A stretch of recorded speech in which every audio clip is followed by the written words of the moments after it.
So let's talk about food freedom and why it doesn't work for emotional eaters. So if you're new here, welcome. My name is Michelle. I'm a certified holistic nutritionist specializing in emotional eating.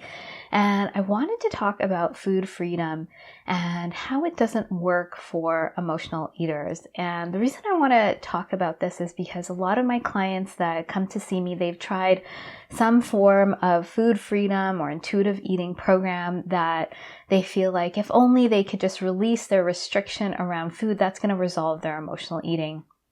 And it doesn't. And it's because a lot of these programs are not giving you the deeper look at your emotional eating pattern. It's still on the surface. So they're not telling you that when you are going towards these foods, when you're an emotional eater, it's like having an addiction.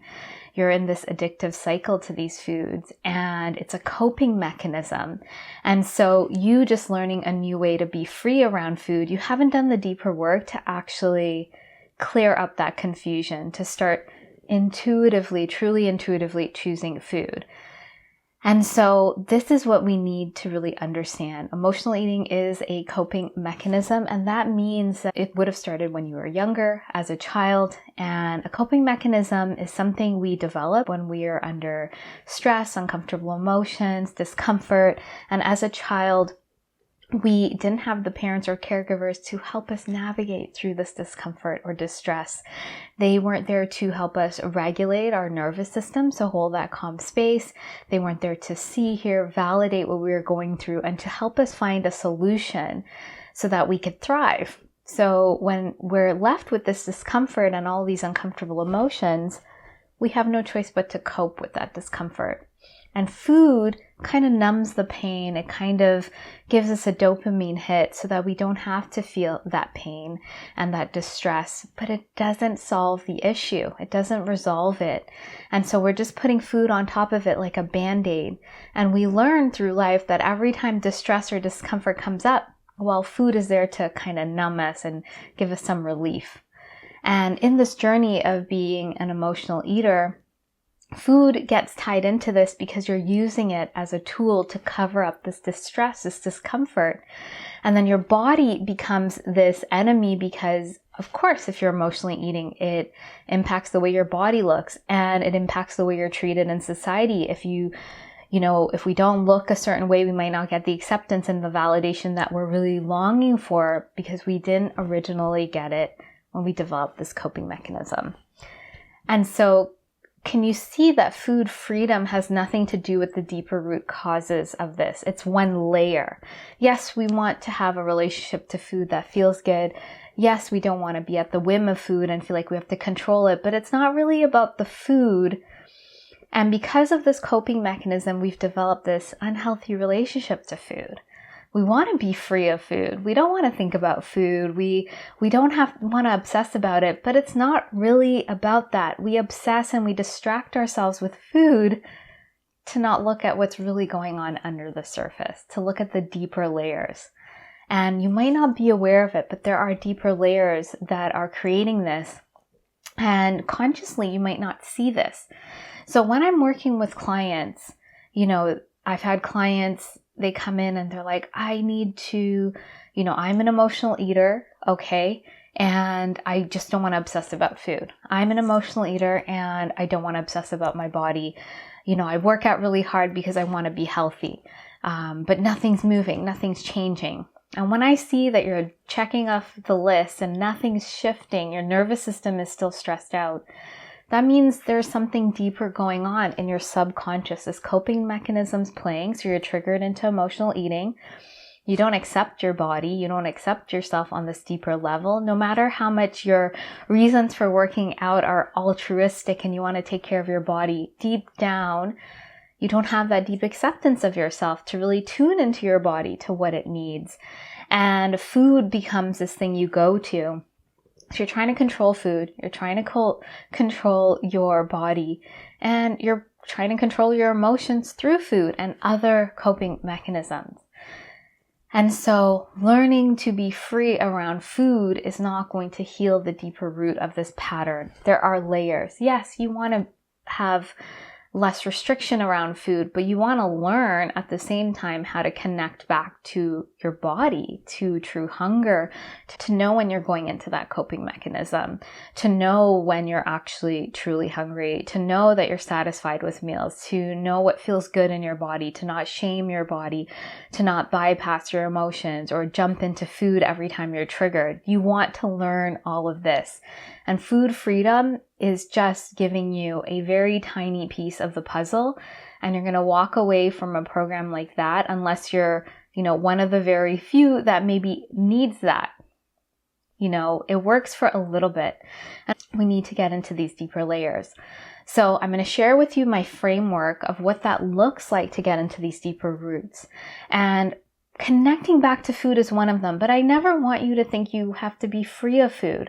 I want you to think you want to have sovereignty and choice around food. You want to connect back to food. You want to feel nourished by food. You want to be in a healthy relationship to food, not a toxic one. So when you say, I'm free of food, I want to throw it out the window, it's like saying you have this toxic ex and you got rid of them and you never want to see them again. You need food in your life. You need to have food in your life. You need to have a healthy relationship with it. So I'm not for that. And I think that is an immature way of looking at what's really going on. It's a childish way. We want to just get rid of it. It's not a mature way, really seeing we need a structure to flow from. We're not creating that safety and security around food that we're actually craving and longing for. We want that healthy relationship to food. We don't want to be efforting and worrying. We want to have sovereignty around food. So we have choices if we're on vacation, if we're out eating dinner. We want to feel just sovereign in ourselves.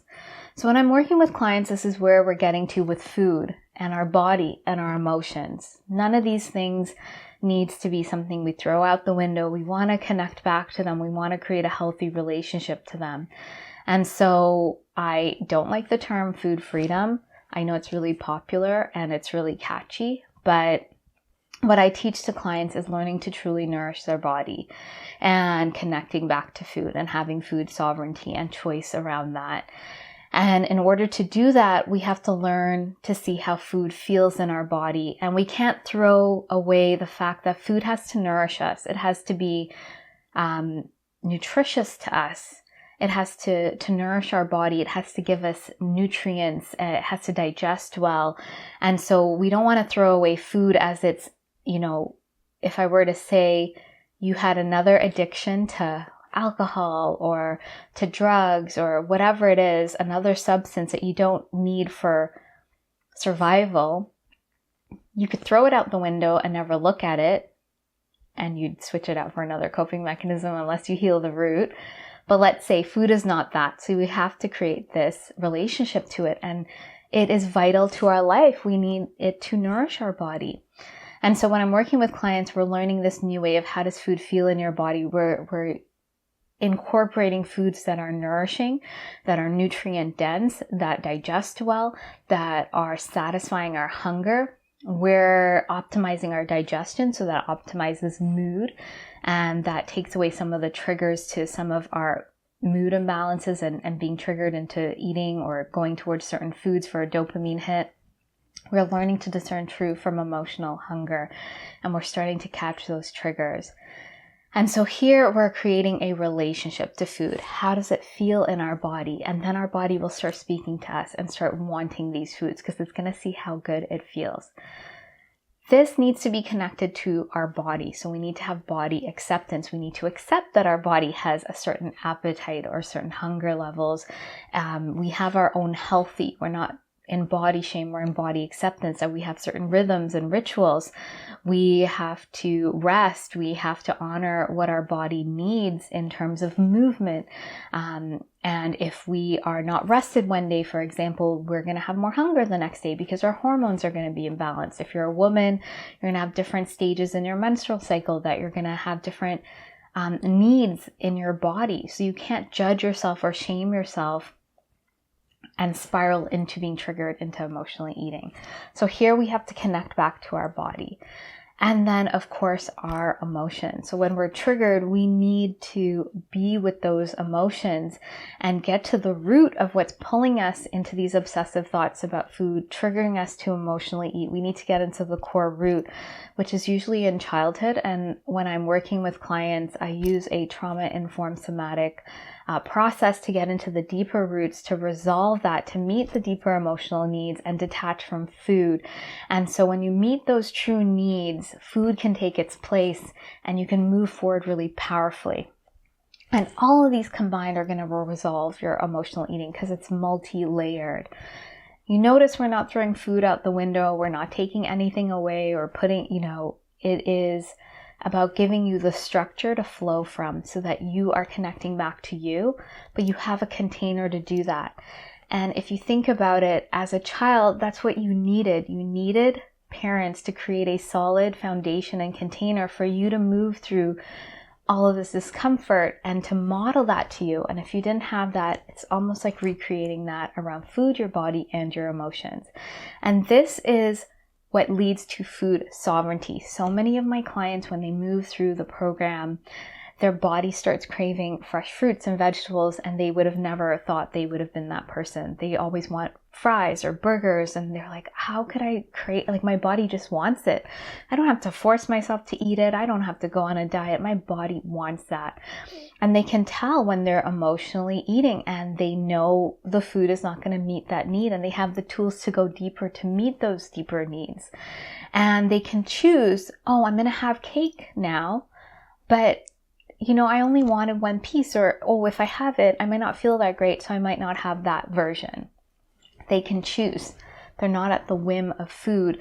They don't need to have food freedom. They can discern when they're having an emotional urge or they just want to have that food, and they know there are consequences to having certain foods, and they're okay with all of that. And that is what food sovereignty looks like. So I hope this video has helped you to see that, we don't want to just look at one little piece of the emotional eating puzzle. This is a multi-layered process, and you need more than just food freedom. I find with food freedom, a lot of my clients, they get lost. They don't have an anchor. They don't have a structure to really learn about themselves.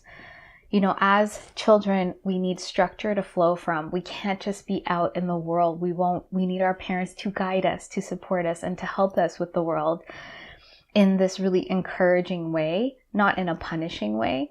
And so sometimes when we have that really critical, mindset with ourselves, we want just freedom. We need to not swing from one extreme to the other. We need to find that middle ground, that balance where we're having that integration of the two. So I hope this has helped you.